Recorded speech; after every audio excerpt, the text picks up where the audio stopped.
ሁለተኛ ጢሞቴዎስ ምዕራፍ 2 ከ3 እስከ 7 አነባዋለሁ። እንደዚህ ይላል።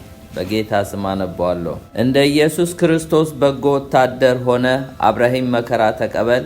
የሚዘምተው ሁሉ ለጦር ያስከተተውን ደስ ያሰኝ ዘንድ ትዳር በሚገኝበት ንግድ ራሱን አያጠላልፍም። ደግሞም በጨዋታ የሚታገል ማንም ቢሆን እንደሚገባ አድርጎ ባይታገል የድሉን አክሊል አያገኝም። የሚደክመውም ገበሬ ፍሬውን ከሚበሉት መጀመሪያ እንዲሆን ይገባዋል የምለውን ተመልከት። ጌታ በነገር ሁሉ ማስተዋልን ይስጥህ ይላል። እንጸልይ። ጌታ ሆይ እናመሰግናለን። ዛሬም በመካከላችን ኖረህ እነሆ ጌታ ስትባርከን እንደነበር አሁን ደግሞ በቃልህ በኢየሱስ ስም ተናገረን። እኔም ባሪያ በፍጹም ግልጽነት መናገር እንድችል እርዳኝ። ይህም ጉባኤ በኢየሱስ ክርስቶስ ስም ቃል በፍጹም ግልጽነት ይምጣለት በኢየሱስ ክርስቶስ ስም አሜን። ባለፈው ሳምንት እንግዲህ ክርስቶስን ማሰብ ኢየሱስን ማሰብ በሚል ነው። በዛው ስር ነው ሪሜምበር ጂሰስ ክራይስት ኢየሱስን አስብ የሚል ነው እና ብሉፕሪንቱን ሰጥቻችሁ ነበር። ትዝ ይላችሁ እንደሆነ ሐዋርያው ጳውሎስ ኢየሱስን አስብ ያለው ጢሞቴዎስ ማን ነው የሚለውን አይተናል። ኢየሱስ ክርስቶስ ማሰብ ማለት ምን ማለት ነው የሚለውን አይተናል። ለምን ኢየሱስን ማሰብ አስፈለገ የሚለውን አይተናል። ዛሬ ኢየሱስ ክርስቶስን እንዴት ነው አስብ የሚለው እንዴት ነው መታሰብ ያለበት ኢየሱስ ክርስቶስ የሚለው ነው የምናየው እና እንዴት ነው ኢየሱስ ክርስቶስ መታሰብ ያለበት? How do we remember Jesus? ኢየሱስን እንዴት ነው አስብ የሚለው 3 የታማኝ አገልግሎት ስዕሎችን እናያለን እዚህ ጋር 3 pictures of faithful service 3 ፒክቸሮች እናያለን። አንደኛው ደግሜ ያነበዋለሁ ቅድም ያነበብኩትን ሁለተኛ ጢሞቴዎስ ምዕራፍ 2 ከ3 እስከ 7 እንደ ኢየሱስ ክርስቶስ በጎ ወታደር ሆነ አብረህም መከራ ተቀበል። የሚዘምት ሁሉ ለጦርነት ያስከተተውን ደስ ያሰኘው ዘንድ ትዳር በሚገኝበት ንግድ ራሱን አያጠላልፍም። ደግሞም በጨዋታ የሚታገል ማንም ቢሆን እንደሚገባ አድርጎ ባይታገል የድሉን አክሊል አያገኝም። የሚደክመው ገበሬ ፍሬውን ከሚበሉት መጀመሪያ እንዲሆን ይገባዋል የምለውን ተመልከት። ጌታ በነገር ሁሉ ማስተዋልን ይስጥ ይላል። ጌታ ይስጠን እስቲ ማስተዋልን። ኢየሱስ ክርስቶስ የሚያስብ አማኝ ምን እንደሚመስል ነው 3 ሙያዊ ስራዎችን እናያለን። ወይም ደግሞ 3 ፕሮፌሽናል ኦኩፔሽንስ የሚለውን 3 ሙያዊ የሆኑ ስራዎች እናያለን። አንደኛው ኢየሱስ ክርስቶስን የሚያስብ አማኝ እንደ ወታደር የተሰጠ መሆን አለበት። ወይም ደግሞ ላይክ ሶልጀር ዴዲኬት መሆን አለበት። ክርስቶስን የሚያስብ እንደ ወታደር ራሱን ዴዲኬት ያደረገ ወይም ደግሞ ራሱን የሰጠ መሆን አለበት። ሁለተኛው ኢየሱስ ክርስቶስን የሚያስብ አማኝ እንደ አትሌት ስርዓት ያለው መሆን አለበት። ላይክ አትሌት ዲሲፕሊንድ የሆነ መሆን አለበት። ሶስተኛው ኢየሱስ ክርስቶስን የሚያስብ አማኝ እንደ ገበሬ ታታሪ መሆን አለበት። ላይክ ፋርመር ዲሊጀንት መሆን አለበት ወይም ደግሞ የሚተጋ ዲሊጀንት ይለዋል። እንግዲህ እንደ ወታደር ዴዲኬት ራሱን የሰጠ መሆን አለበት። እንደ አትሌት ደግሞ ዲሲፕሊንድ መሆን አለበት ላይክ አትሌት። እንደ ፋርመር እንደ ገበሬ ደግሞ ዲሊጀንት የሚተጋ መሆን አለበት። እኔ ግን ዛሬ እንደ ወታደር የሚለውን ነው የምናየው። ዛሬ ኢየሱስ ክርስቶስን የሚያስብ አማኝ እንደ ወታደር የተሰጠ መሆን አለበት የሚለውን ነው የምናየው። ላይክ ሶልጀር ዴዲኬት መሆን አለበት። ይሄ ከቁጥር 3 እስከ 4 ያለው ነው። እንደ ኢየሱስ ክርስቶስ በጎ ወታደር ሆነ አብረህኝ መከራ ተቀበል። የሚዘምት ሁሉ ለጦር ያስከተተውን ደስ ያሰኝ ዘንድ ትዳር በሚገኝበት ንግድ ራሱን አያጠላልፍም በሚለው ላይ ነው የምናገረው። እዚህ ጋር 3 ነገሮችን እናያለን። አንደኛው ሎንግ ሳፈሪንግ ማለት እንደ ኢየሱስ ክርስቶስ ወታደር ሆነ አብረህኝ መከራ ተቀበል። ስለ መከራ መቀበል ይናገራል ጳውሎስ። ሌላው ደግሞ ፎከስ ማድረግ እንዳለበት ይናገራል። የሚዘምት ሁሉ ይላል ቁጥር 4 ላይ ለጦር ያስከተተውን ደስ ያሰኝ ዘንድ ትዳር በሚገኝበት ንግድ ራሱን አያጠላልፍም ይላል። ስለዚህ ፎከስ ምንድነው? ደስ የሚያሰኘው ማንን ነው? የሚያዘምተውን ወደ ጦርነት እንዲዘምት የላከውን ደስ ያሰኝ ዘንድ ፎከስ ማድረግ እንዳለበት ነው። ሌላው ግን ዲቮትድ መሆን ያለበት ደግሞ አለ። ምንድነው? እዛው ቁጥር 4 ላይ የሚዘምት ሁሉ ለጦር ያስከተተውን ደስ ያሰኝ ዘንድ ትዳር በሚገኝበት ንግድ ራሱን አያጠላልፍም። ስለዚህ በትዳር በተለያየ ነገር ራሱን አያጠላልፍም የሚል ነው። ዛሬ እንግዲህ በ5 ነጥቦች ላይ ነው የምናገረው። እንደ ኢየሱስ ክርስቶስ ወታደር ሆነ አብርሃም መከራ ተቀበል፣ የሚዘምተው ሁሉ ለጦር ያስከተተውን ደስ ያሰኝ ዘንድ ትዳር በሚገኝበት ንግድ ራሱን አያጠላልፍም። ቶፒኬ ርዕሴ ምንድነው የሚለው? a good soldier በጎ ወታደር የሚል ነው።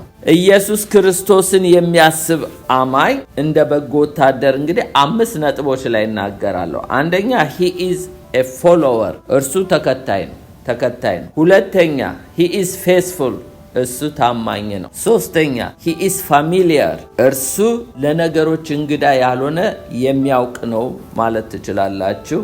አራተኛ he is fighter እርሱ ተዋጊ ነው ኢየሱስን የሚያስብ።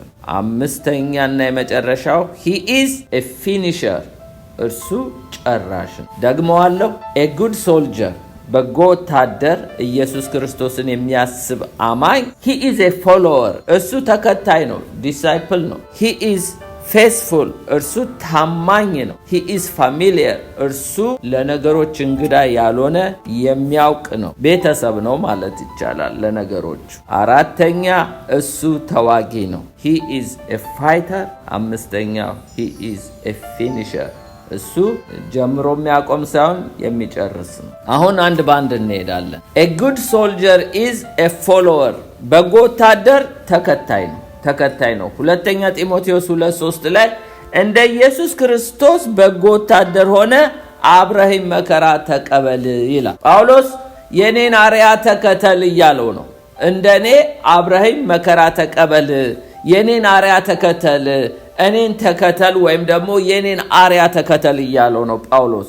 በዕብራውያን 12:1-2 ላይ እንግዲህ እነዚህን የሚያሉ ምስክሮች እንደ ደመና በዙሪያችን ካሉልን እኛ ደግሞ ሸክምን ሁሉ ቶሎ የሚከበንን ኃጢአት አስወግደን የእምነታችን ራስ ፈጻሚ የሆነውን ኢየሱስን ተመልክተን በፊታችን ያለውን ሩጫ በትዕግስት እንሩጥ። እርሱ ነውርን ንቆ በፊቱ ስላለው ደስታ በመስቀል ታግሶ በእግዚአብሔር ዙፋን ቀኝ ተቀምጧል። አርያም የሆኑ ብዙ እንደ ደመና ምስክሮች አሉ። እነዚህ የእምነት አባቶች ከሁሉ ደግሞ የሚበልጠው ይሄ ኢየሱስ ክርስቶስን ስናስብ መከተል ያለብን ማንን ነው ብንል እዚሁ ዕብራውያን 12 ላይ ይናገራል። እሱ ይላል በዙሪያችን እነዚህን ሁሉ እንደ ደመና እነዚህ የእምነት አባቶች ቢኖሩም እኛ ደግሞ ሸክምን ሁሉ ቶሎ የሚከበንን ኃጢአት አስወግደን የእምነታችንን ራስና ፈጻሚን ኢየሱስን ተመልክተን ይላል። ስለዚህ የምንከተለው የእምነታችን ራስና ፈጻሚን። ስለዚህ ጳውሎስ የኔን አርያ ተከተል፣ የክርስቶስን አርያ ተከተል እያለው ነው። እንደ ደመና ብዙ ምስክሮች ከተባሉት ውስጥ እነ ጳውሎስን ልንከታቸው እንችላለን። የአዲስ ኪዳን ደመናዎች እነሱ ናቸው። የአዲስ ኪዳን ምስክሮች ሐዋርያቶች ናቸው። እነሱንም አርያ ናቸው፣ ሮል ሞዴል ናቸው። አዘ ሴም ታይም ደግሞ የሁሉ ሮል ሞዴል የሆነው ኢየሱስ ክርስቶስን። ስለዚህ ክርስቶስን የሚያስብ አማኝ ጉድ ሶልጀር የተባለ ወይም ደግሞ እውነተኛ ጥሩ የሆነ ወታደር ይሄ ጥሩ ፎሎወር ነው ማለት ጥሩ ተከታይ ነው ማለት ነው። ይሄ ተከታይ የሚለው በሶስትም ልናየው እንችላለን። በጎ ወታደር ተከታይ ነው ማለት አንደኛው ሪሌሽንሺፕ ያሳየናል። ሁለተኛው ግንኙነትን ወይም ደግሞ መዛመድን ያሳየናል። ሌላው ራንክ ያሳየናል፣ ደረጃን ያሳየናል ጥሩ ወታደር። ሌላው ደግሞ ምንድነው የሚያሳየን? ሩል ህግን ወይም ደግሞ ትዕዛዝን ያሳየናል። አንድ ሰው ፎሎወር ነው ስንል፣ አንድ ወታደር ተከታይ ነው ስንል፣ ወታደር በመጀመሪያ የጦር ካምፕ ውስጥ መግባት አለበት። ፎሎወር ለመሆን ለመከተል አለቆችንም ወይም የሚያሰማሩትንም ወይም የበላዮችን ለመታዘዝ በመጀመሪያ ጆይን የሚያደርገው ከጦር ካምፑ ጋር ወይም ከሰራዊቱ ጋር ነው።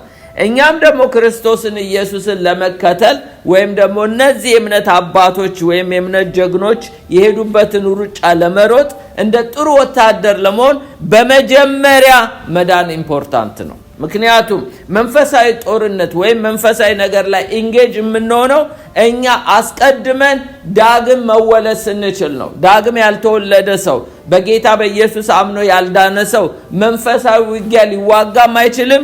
እንደገናም ደግሞ ኢየሱስ ክርስቶስን ሊከተለው አይችልም። ምክንያቱም ጥሩ ወታደር ነኝ፣ እኔ ክርስቶስ ወታደር ነኝ፣ የኢየሱስ ወታደር ነኝ የሚል በመጀመሪያ ኢንጌጅ መሆን ያለበት ዳግም በመወለድ። ዳግም ያልተወለደ ሰው መንፈሳዊ ውጊያ ሊዋጋ አይችልም።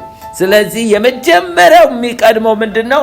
አንድ ወታደር ሄዶ የጦር ሰራዊቶች ጋር ጆይን አድርጎ በጦር ካምፕ ውስጥ ገብቶ እንደሚሰለጥን ሁሉ እኛ ደግሞ ዳግም ተወልደን የእግዚአብሔር ሰራዊቶች ጋር ጆይን ማድረግ አለብን። ዳግም ካልተወለድን መንፈሳዊ ውጊያ መዋጋት፣ መንፈሳዊ ጦር ቃም ሊኖረን አይችልም።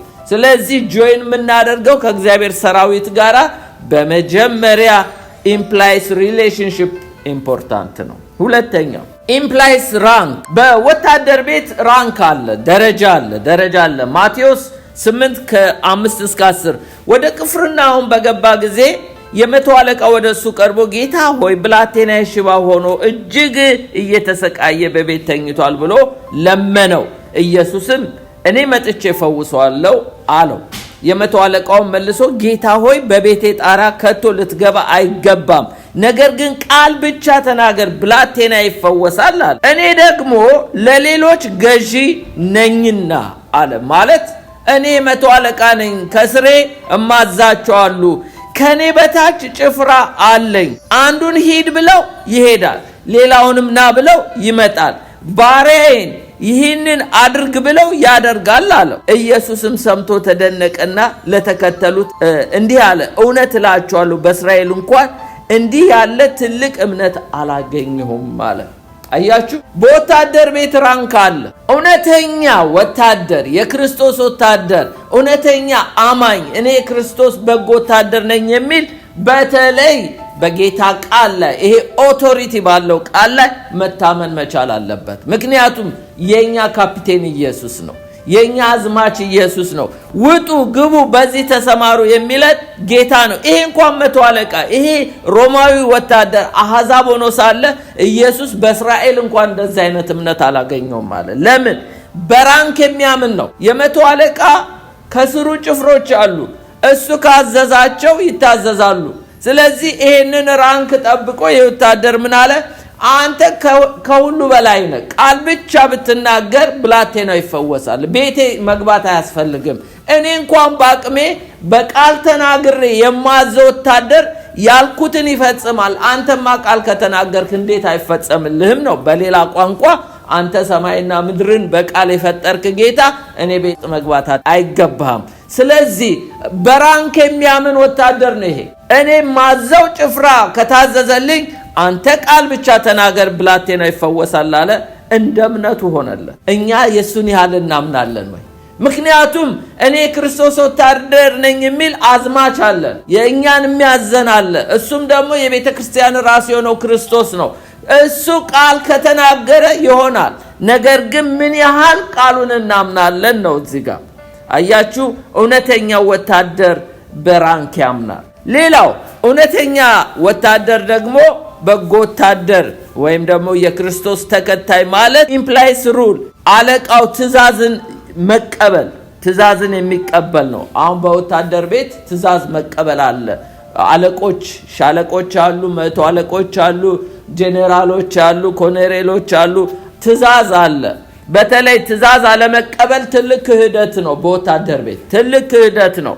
እኛም ደግሞ የጌታን ኢየሱስን ቃል ኢግኖር ካደረግን የእግዚአብሔርን ምክር ንቀዋልና ይላል። ስለዚህ የእግዚአብሔርን ምክር መናቅ ማለት ለኛ በጣም አደገኛ ነው የሚሆንብን። ስለዚህ የእግዚአብሔርን ምክር ትልቅ ስፍራ ልንሰጠው፣ በተለይ ቃሉን ትልቅ ስፍራ ልንሰጠው ይገባል።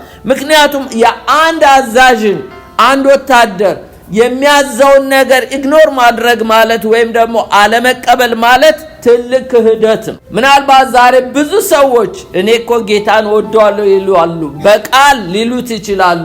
በስራ ግን ሊክዱት ይችላሉ። ለምን? የሚወደኝ ትእዛዜን ያድርግ ብሏል። ትእዛዙን ሰዎች እስካላደረጉ ድረስ ጌታን እየካዱት። ስለዚህ በመጨረሻ ዘመን ደግሞ ብዙ ከሃዲዎች ይነሳሉ ይላል። ስለዚህ የእግዚአብሔርን ቃል ወደ ጥግ አስይዘው ሰዎች በራሳቸው ልምምድ ብቻ የሚሄዱ ከሆነ ከሃዲ ትውልድ ውስጥ ነው። አንድ ወታደር ግን ክርስቶስን የሚያስብ ግን እኔ ክርስቶስን አስባለሁ እንደ ወታደር የሚል ሰው ግን ለቃሉ ትልቅ ፕራዮሪቲ መስጠት አለበት። ትእዛዙን መስማት አለበት። ስለዚህ a good soldier is a follower። በምንድነው እንግዲህ የሚከተለው ብንል አንደኛው በሪሌሽንሺፕ ማለት ጆይን በማድረግ ከሰራዊቱ ጋር ያዳግም በመወለድ ነው። ሌላው ራንኮችን በእግዚአብሔር ቤት ያለውን ኦቶሪቲ በመቀበል፣ ሌላው ደግሞ ለአለቃው ለካፒቴናችን ለአዝማቻችን ለክርስቶስ ቃል ትልቅ ትእዛዝ ማከበር ትልቅ ድርሻ መስጠት አለብን። ማቴዎስ 16:24 ላይ እንዲህ ይላል፣ በዚያን ጊዜ ኢየሱስ ደቀ መዛሙርቱን እንዲህ አለ፣ እኔን የሚከተል የሚወደኝ ቢኖር ራሱን ይካድ መስቀሉን ተሸክሞ ይከተለኛል። እንግዲህ ይህንን ትእዛዝ ይህን ቃል አንድ ሰው ኢግኖር ቢያደርግ የኢየሱስ ክርስቶስ ተከታይ መሆን አይችልም። ምን አለ ኢየሱስ ክርስቶስ? እኔን መከተል የሚወድ ይሄ አይሻርም ቢኖር በመጀመሪያ ራሱን ዲና ያድርግ፣ መስቀሉን ይሸከም ይከተለኝ። ይሄ እንግዲህ የዋናው የምንከተለው የኛ የእምነታችን ራስና ፈጻሚ የሆነው ክርስቶስ ትእዛዝ ነው። አንድ ወታደር ነኝ ክርስቶስን አስባለሁ እንደ ወታደር የሚል ሰው ይሄንን ቃል እንግዲህ ትልቅ ስፍራ መስጠት አለበት። አለበለዚያ ጌታ መከተል አይችልም ማለት ነው። ሁለተኛው በጎ ወታደር ታማኝ ነው። a good soldier faithful ነው። ሁለተኛ ጢሞቴዎስ ምዕራፍ 2 ቅድም ባነበብኩ 3-4 እንደ ኢየሱስ ክርስቶስ በጎ ወታደር ሆነ አብረኸኝ መከራ ተቀበል፣ የሚዘምት ሁሉ ለጦርነት ያስከተተውን ደስ ያሰኝ ዘንድ ትዳር በሚገኝበት ንግድ ራሱን አያጠላልፍም ካለ በኋላ ሁለተኛ ጢሞቴዎስ ምዕራፍ 4:7 ላይ ደግሞ እንዲህ ይላል፣ መልካሙን ገድል ተጋድያለሁ፣ ሩጫውን ጨርሻለሁ፣ ሃይማኖቴን ጠብቄያለሁ ይላል። ጳውሎስ እውነተኛ የክርስቶስ ወታደር እንደሆነ ታማኝ እንደሆነ አንተም ታማኝ ሁንለት እያለ ነው። ምክንያቱስ ዋናው በወታደር ቤት ታማኝነት ተፈላጊ ነው። ምክንያቱም አንድ ወታደር ታማኝነት ካልተገኘበት ምን ማለት ነው? አገርን መካድ ማለት ነው። ወይም ደግሞ ቃል ኪዳን ገብቶለት ባንዲራ ይዞ መሐላ ላደረገው ለዛ ነገር ራሱን ታማኝ አድርጎ ካላስቀመጠ ክህደት ውስጥ ነው የሚገባው።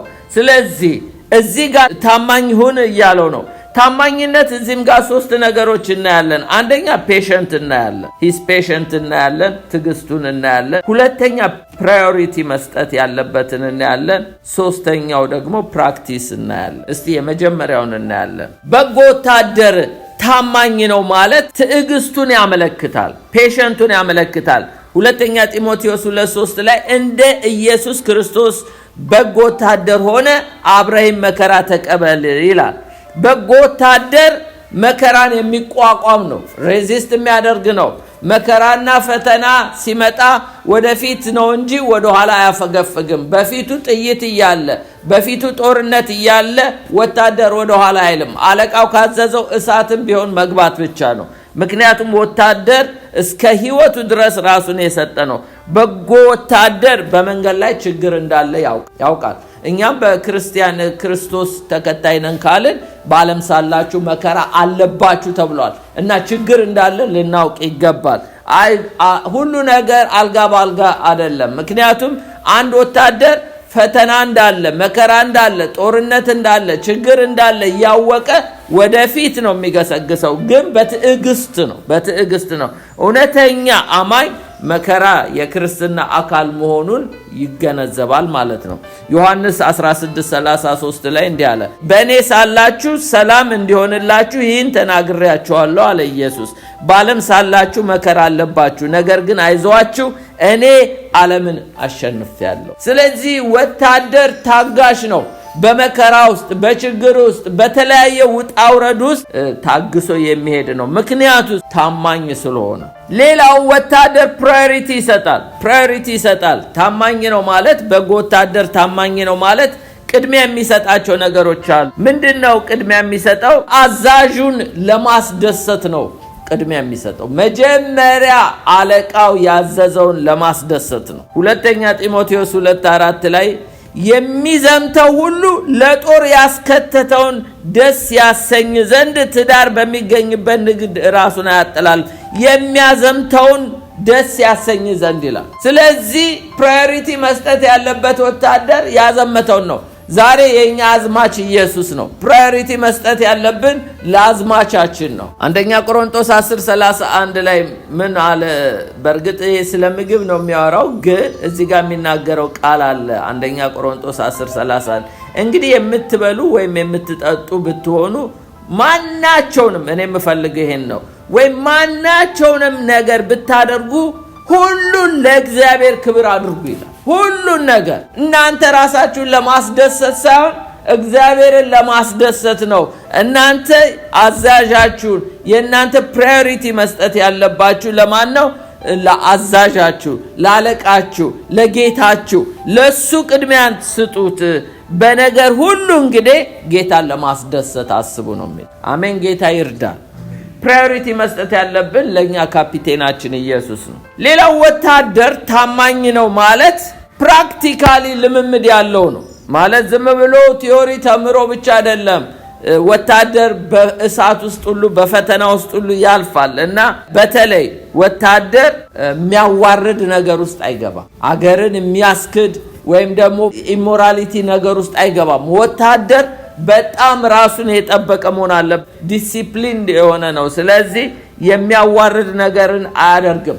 የዘመናችን ቤተክርስቲያን ራሷ ተዋርዳ የጌታን ስም እያሰደበች ነው። የክርስቶስ ወታደሮች ግን የተባለው አንድ ወታደር ሞራል ላይፉን ጠብቆ አገሩን ሉዓላዊነት ጠብቆ እንደሚመላለስ እኛም ደግሞ ለጌታ ስም ለቤተክርስቲያን ስም መጠንቀቅ እንዳለብን ያስተምራል። ጳውሎስ በፊልጵስዩስ 1:27 ላይ እንዲህ አለ፣ ይሁን እንጂ መጥቼ ባያችሁ ወይም ብቀር፣ እኔ መጥቼ ባያችሁ ወይም ብቀር በአንድ ልብ ስለ ወንጌል ሃይማኖት አብራችሁ እየተጋደላችሁ በአንድ መንፈስ እንድትቆሙ ስለ ኑሯችሁ እሰማ ዘንድ ለክርስቶስ ወንጌል እንደሚገባ ኑሩ ይላል። እንዳታሰድቡ፣ እናንተ አንድ ልብ ሆናችሁ እየተጋደላችሁ በአንድ መንፈስ እንድትቆሙ ስለ ኑሯችሁ እሰማ ዘንድ ለክርስቶስ ወንጌል እንደሚገባ ኑሩ ይላል። እኔ ብመጣም ብቀር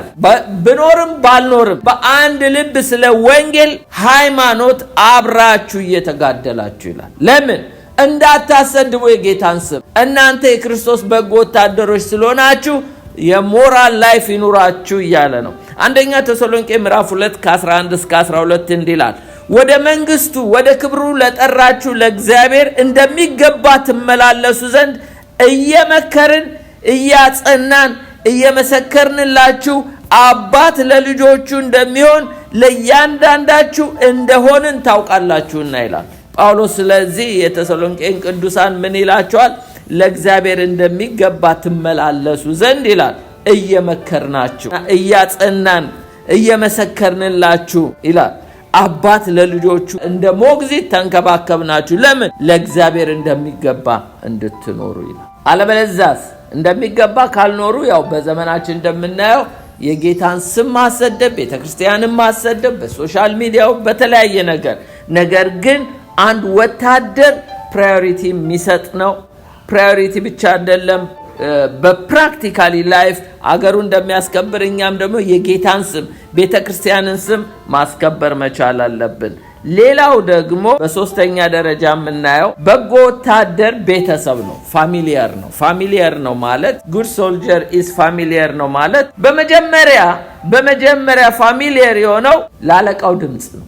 ላለቃው ድምጽ ፋሚሊየር ነው። ያለቃውን ድምጽ ለይቶ ያውቃል። አንድ ወታደር አዛዡን፣ አለቃውን፣ የበላዩን ጠንቅቆ ያውቃል።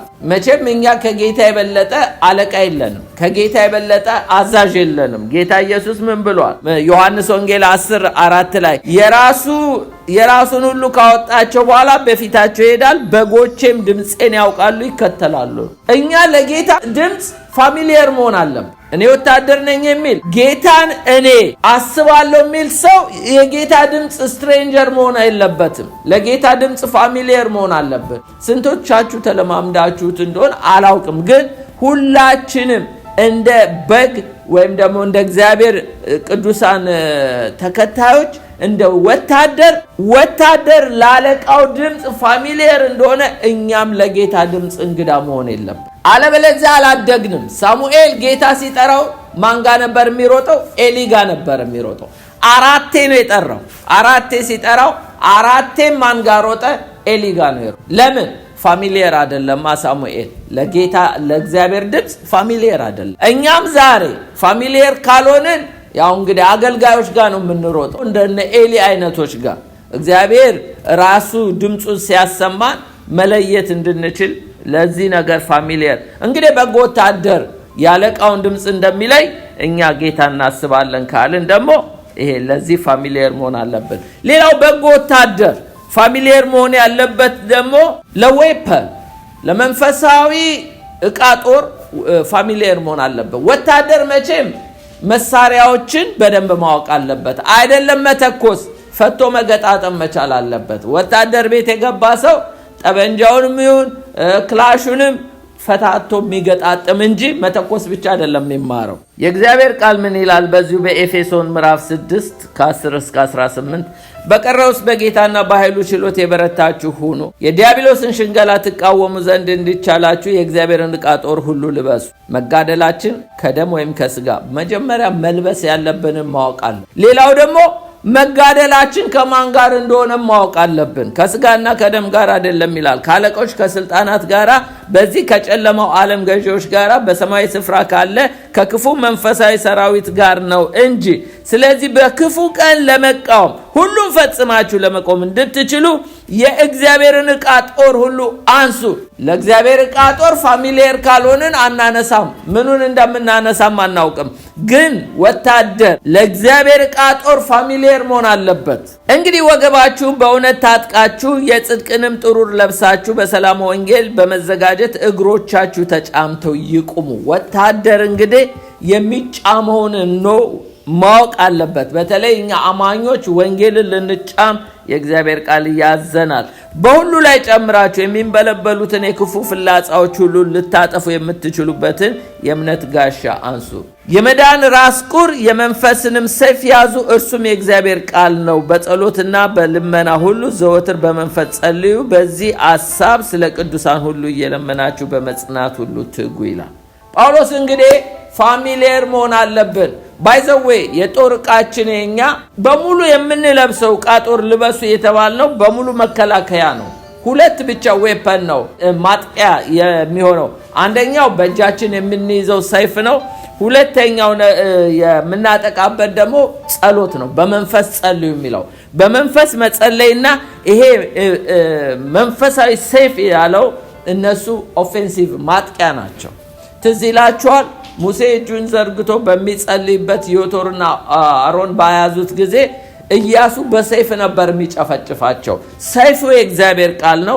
ሌላው በመንፈስ መጸለይ ነው። ስለዚህ ለዚህ ነገር እኛ ባይተዋር መሆን የለብንም። አንድ ወታደር ለዌፐኖቹ በሙሉ ፋሚሊየር መሆን አለበት።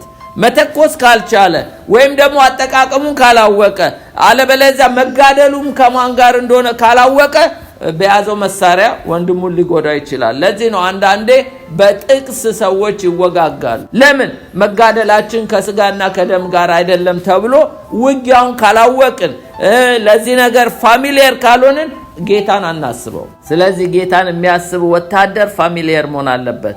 ሌላው ፋሚሊየር መሆን ያለበት ከጠላት ስትራቴጂ ጋር ነው። ከጠላት ስትራቴጂ ጋር በደንብ ማወቅ አለበት። በጎ ወታደር የጠላትን ብልሃት ሁሌ እንደማይተኛ ረስትለስ ጠላት እንዳለው ያውቃል። ምክንያቱም ተዘናግቶ አይተኛም።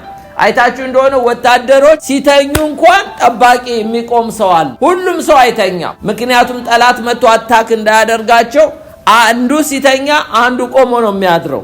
ስለዚህ በዚህ ነገር ላይ የነቃን መሆን እንዳለብን ለዚህ ነው ሁለተኛ ቆሮንቶስ 11:14 ላይ ይህ ድንቅ አይደለም፣ ሰይጣን ራሱ የብርሃን መልአክ እንዲመስል ራሱን ይለውጣልና እንግዲህ አገልጋዮቹ ደግሞ የጽድቅ አገልጋዮች እንዲመስሉ ራሳቸውን ቢለውጡ ታላቅ ነገር አይደለም፣ ፍጻሜያቸው እንደ ስራቸው ይሆናል። ስለዚህ የብርሃን መልአክ ተመስሎ ቢመጣ አገልጋዮቹ የጽድቅ አገልጋይ መስለው ቢመጡ አይደንቀውም። ምክንያቱም በደንብ ያውቃል የጠላትን ስትራቴጂ። ጳውሎስ እንዳውም አንስተውም ነው የሚለው፣ አንስተውም።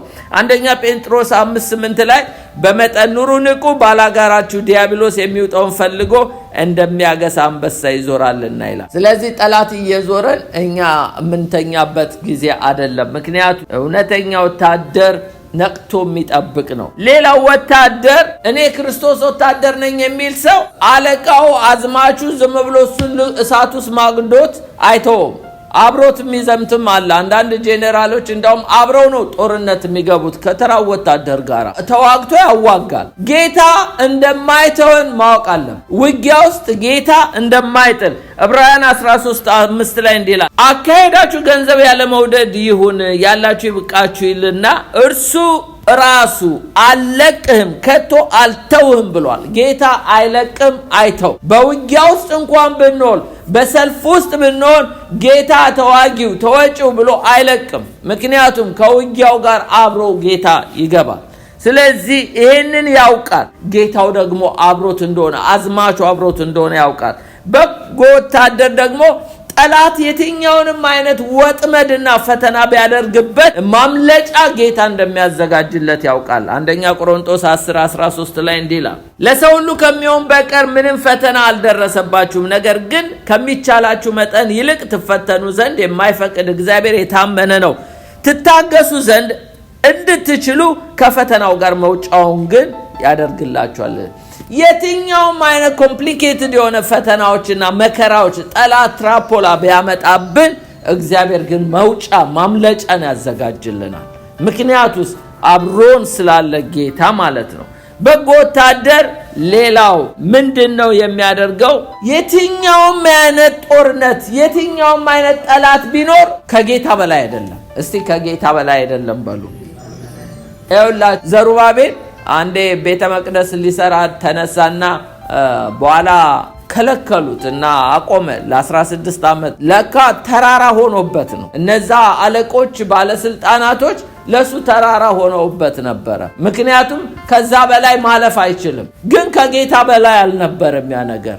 ስለዚህ ጌታ መጣና ለተራራውም ለዘሩባቤልም ተናገረው። ለተራራው አንተ ተራራ ምንድነው በዘሩባቤል ፊት ደልዳላ ትሆናለህ፣ ለዘሩባቤል በመንፈሴ እንጂ በኃይልና በብርታት አይደለም ማለት። ለጴጥሮስም እንደዚህ ነው። በውሃ ላይ ሲራመድ እየተራመደ ያለ ሰው መስመጥ ጀመረ። ኢየሱስ ግን ጴጥሮስን ሊያሰምጠው ወይም ደግሞ ባህር ውስጥ ሊከተው ካለው ወጀብ በላይ ሆኖ ነበር ኢየሱስ የሚራመድ። የትኛውም ፈተና የትኛውም ጦርነት ከጌታ እግር በታችን። አንደኛ ዮሐንስ 4:4 ላይ ልጆች ሆይ እናንተ ከእግዚአብሔር ናችሁ አሸንፋችሁማል፣ በዓለም ካለው ይልቅ በእናንተ ያለው ታላቅ ነውና። ስለዚህ አንድ ወታደር በሱ ውስጥ ያለው በተለይ ክርስቲያን ወታደር እኔ ክርስቶስ ወታደር ነኝ የሚለው በሱ ውስጥ ያለው ከዓለም እንደሚበልጥ ማወቅ አለበት። ከሰይጣን ይበልጣል ኢየሱስ ክርስቶስ። ኢየሱስ ክርስቶስ ከየትኛውም ሰልፍ በላይ እንደሆነ ይሄንን ያውቃል።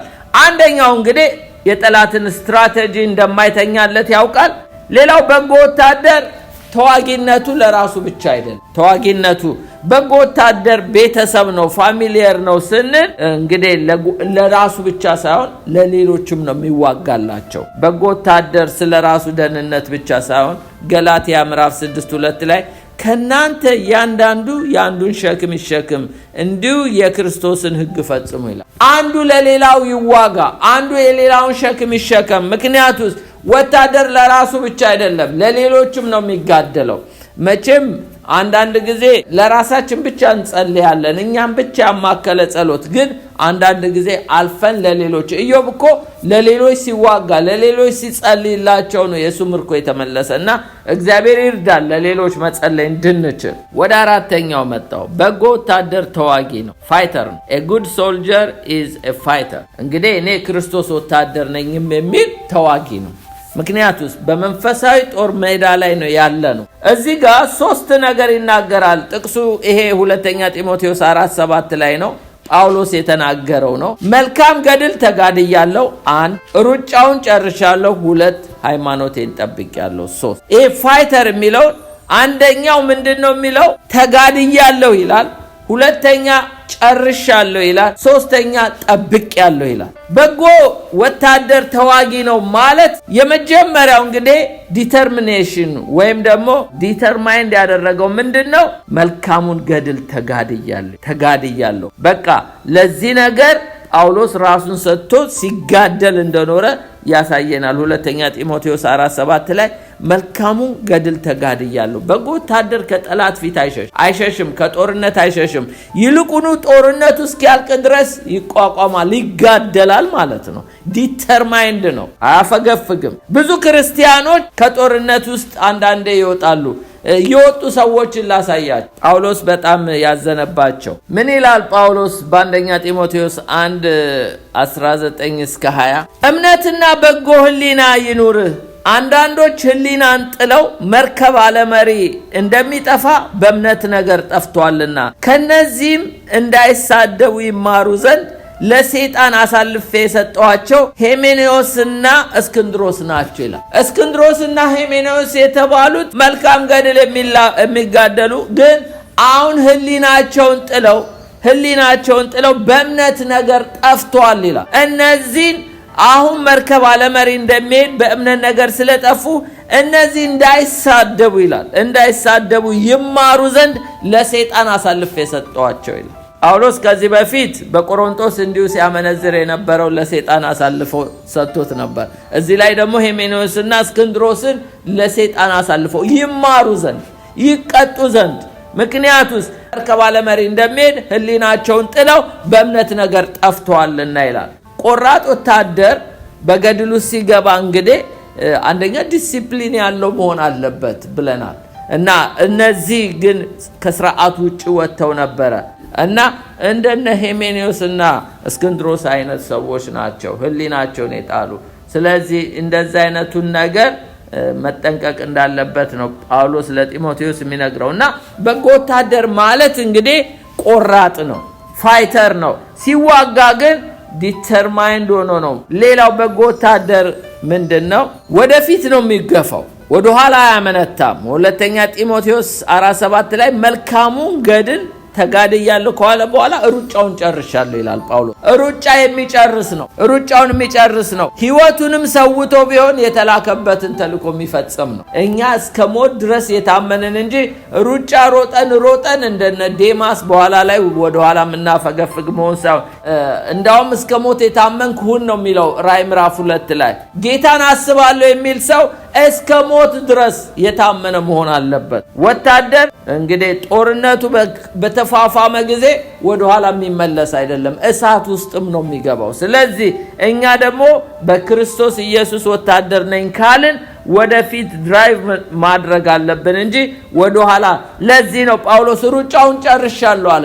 ግን እኮ ዝም ብሎ አይደለም፣ እየተገረፈ እየታሰረ በመርከብ በወንበዴ በብዙ ፍርሃት ውስጥ በዛ ሁሉ አልፎ ነው ጳውሎስ እውነተኛ ሩጫውን ጨርሻለሁ። ሶስተኛው ወታደር ሌላው ራሱን ዴዲኬት የሚያደርግ ነው። ይሄ የምናገረው በምን ውስጥ ነው? በዚሁ ወታደር ተዋጊ ነው በሚለው ውስጥ ነው። አንደኛው ዲተርማይንድ የሚያደርግ ነው፣ ሌላው ድራይቭ የሚያደርግ ነው፣ ሌላው ግን ዴዲኬት የሚያደርግ ነው። ለመሐላው ተገዥ። ለባንዲራ ወታደሮች ሲመረቁ አይታችኋል። ባንዲራ ይዘው ቃል ኪዳን ይገባሉ። ስለዚህ እዚህ ጋር ሃይማኖቴን ጠብቄያለሁ ይላል ጳውሎስ። ሃይማኖቴን ማለት እምነቴን ጠብቄያለሁ። ለምን? መሐላ የገባበት በጌታ ፊት ቃል የገባበትን እስከ ሞት ድረስ። ለዚህ ነው ወታደሮች ሕይወታቸውን እስከ መስጠት። ለምን? ቃል ኪዳናቸውን የሚጠብቁ ስለሆነ ነው። የመጨረሻው በጎ ወታደር የሚጨርስ ነው። a good soldier is a finisher። የጀመረውን መንገድ ላይ ተውም ይጨርሳል። ውጊያም ከሆነ ተዋግቶ መጨረስ አለበት። ግዳጁን መወጣት አለበት። ሁለተኛ ጢሞቴዎስ 4:7-8 መልካሙን ገድል ተጋድያለሁ፣ ሩጫውን ጨርሻለሁ ነው የሚለው ጳውሎስ። የሚጨርስ ነው። ሃይማኖቴን ጠብቄያለሁ፣ ወደፊት የጽድቅ አክሊል ተዘጋጅቶልኛል። ይህም ጻድቅ ፈራጅ የሆነው ጌታ ያን ቀን ለእኔ ያስረክባል፣ ደግሞ መገለጡን ለሚወዱ ሁሉ እንጂ ለእኔ ብቻ አይደለም ይላል። ስለዚህ በጎ ወታደር የሚጨርስ ነው። ምንድን ነው የሚጨርሰው? በጎ ወታደር ሪዞልቭ ያደርጋል ማለት ችግሮችን የሚፈታ ነው። ግዳጅ ላይ ሄዶ ያንን ነገር ሳይፈታ ያንን ችግር ሳይፈታ ዝም ብሎ ብቻ ተሸንፎ የሚመጣ አይደለም። የተላከበትን ሚሽን አኮምፕሊሽ አድርጎ የሚመጣ። ለዚህ ነው ጳውሎስ ሩጫዬን ጨርሻለሁ ይላል። ሌላው ደግሞ ሪዝን አለው፣ ምክንያት አለው የሚዋጋበት። ዝም ብሎ አይደለም ወታደር የሚዋጋው። ጳውሎስ እዚህ ጋር መልካሙን ገድል ሲጋደል ምንድነው? አንደኛ የላከውን ማስፈጸም፣ ተልኮውን ያሰማራውን አለቃ ተላከበትን ተልኮ መፈጸም ስላለበት ነው።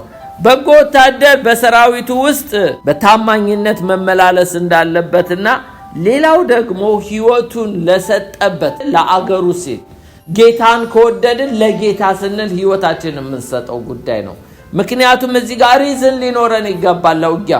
አሁን እኛ የምንዋጋው ለምንድን ነው? ጌታ አድኖናል ከምን የመሰለ ከሚያስፈራ ጨለማ ውስጥ። እኛ ለምንወደው ጌታ ሕይወታችንን መሰሰት እንደሌለብን ነው። ወታደሮች እንኳን አገራቸውን ወደው ይሰዋሉ፣ ሕይወታቸውን ይሰጣሉ። ለምን? ሪዝን አላቸው። ለአገራቸው ለባንዲራቸው ሰዎች ይሞታሉ። እንዲሁ ደግሞ እኛ ላመንበት ለዳንበት ሕይወቱን ለሰጠን ጌታ እስከ ሞት ድረስ የታመንን ሆነን ሪዝናችን ያ ነው። ሌላ ምንም ሪዝን የለንም።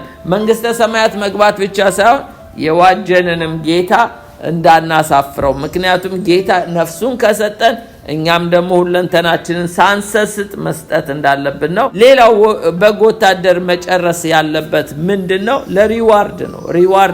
ሪዋርድ አለ፣ ሽልማት አለ።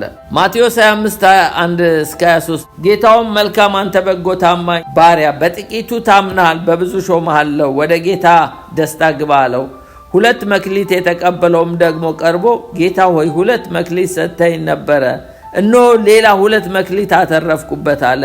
ጌታውም መልካም አንተ በጎ ታማኝ ባሪያ፣ በጥቂት ታምናል፣ በብዙ ሾምሃለሁ፣ ወደ ጌታ መንግስት ደስታ ግባ አለው ይላል። ማለት ጳውሎስ ሽልማት ተዘጋጅቶልኛል ይላል። የተዋጋ ሩጫውን የጨረሰ ሃይማኖቱን የጠበቀ ወታደር ሪዋርድ አለው እና እዚህም ደግሞ እግዚአብሔር በሰጠን መክሊት በሰጠን ኃላፊነት ተጋድለን ተዋግተን አትርፈን ከጠበቅነው ጌታ ለእያንዳንዳችን ሪዋርድ አለው።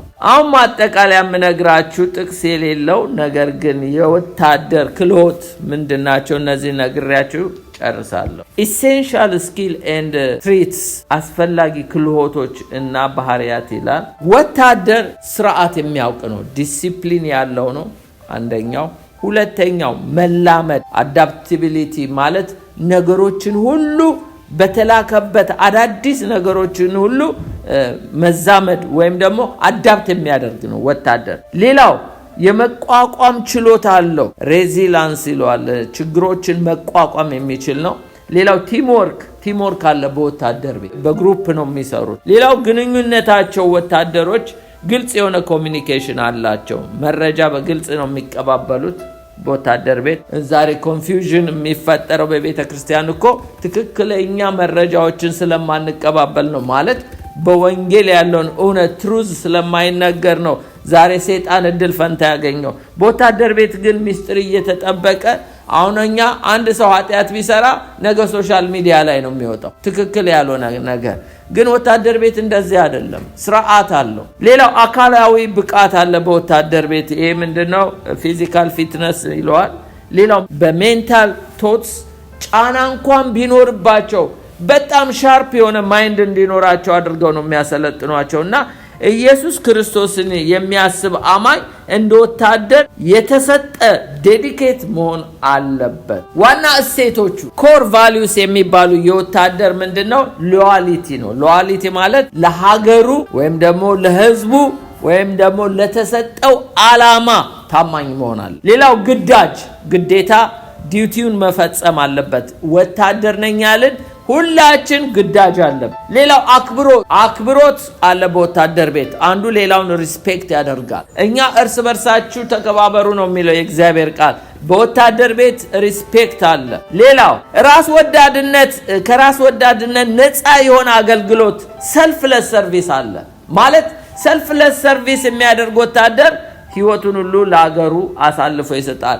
ዛሬ እኛ እኮ አገሬ እኮ የምንለው በአንድ ወቅት እኮ የሞቱ ሰዎች ስላሉ ነው አይደለ እንዴ? እነሱ ሰልፍለስ ሰርቪስ ሰጥተው ነው።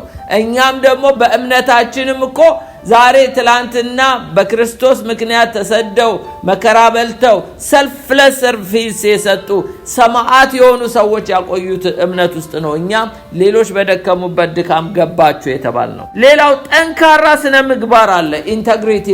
ኢንተግሪቲ ላይፍ አለ በወታደር ቤት አይታችሁ እንደሆነ በጣም ጠንካራ የሆነ። ሌላው ፐርሰናል ከሬጅ አለ። ድፍረት አለ።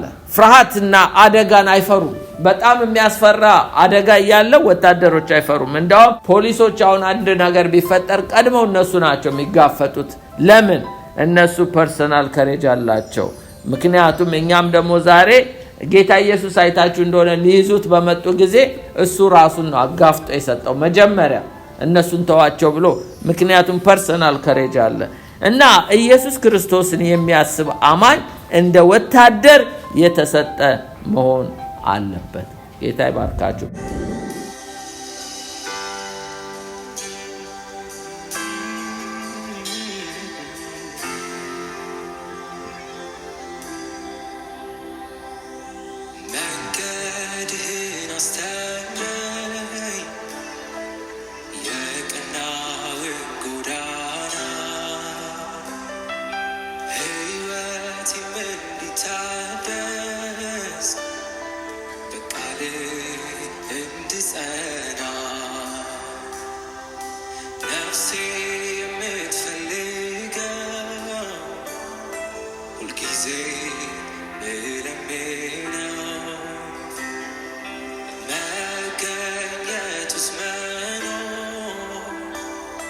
ክብርን ማየት ነው።